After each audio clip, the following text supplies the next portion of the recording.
Ungkapan Dr. Hastri, beberkan kendala dan skenario salahkan orang tak bersalah. Dr. Sumi Hastri Purwanti, seorang pakar forensik Polri, mengatakan sesuatu yang mengejutkan. Dalam acara live Forensic Talk di Instagram yang diselenggarakan oleh Pusat Forensik Terintegrasi Universitas Indonesia dengan tema Kasus Subang, pada hari Minggu tanggal 7 November tahun 2021 pukul 14 waktu Indonesia Barat. Dalam acara tersebut, Sumi Hastri mengatakan kasus Subang termasuk kasus yang domestik.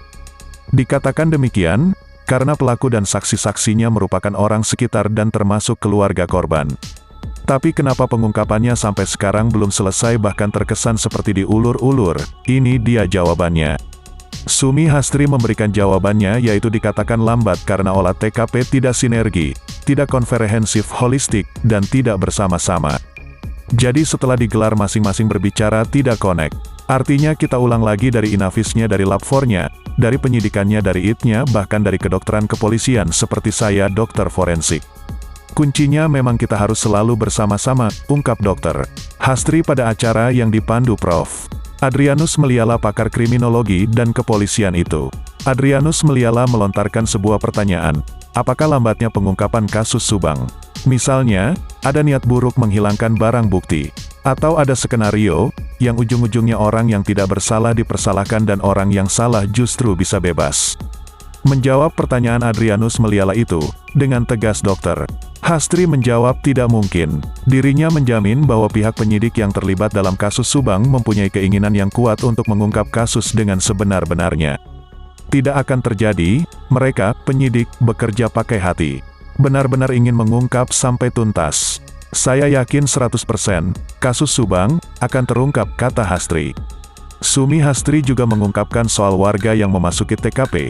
Menurutnya itu sangat berpengaruh terhadap proses kecepatan pengungkapan pelaku dalam kasus Subang ini.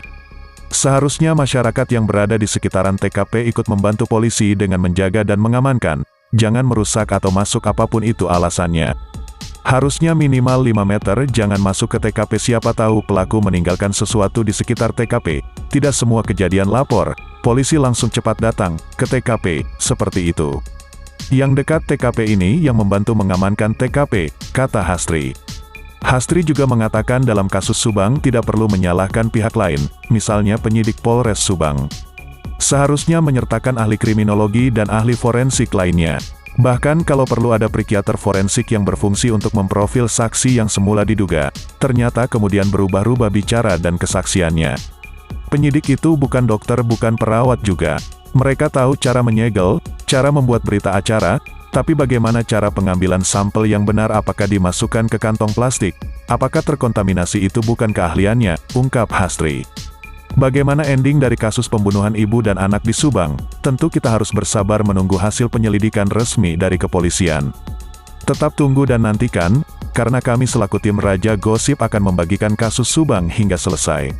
Sekian dan terima kasih.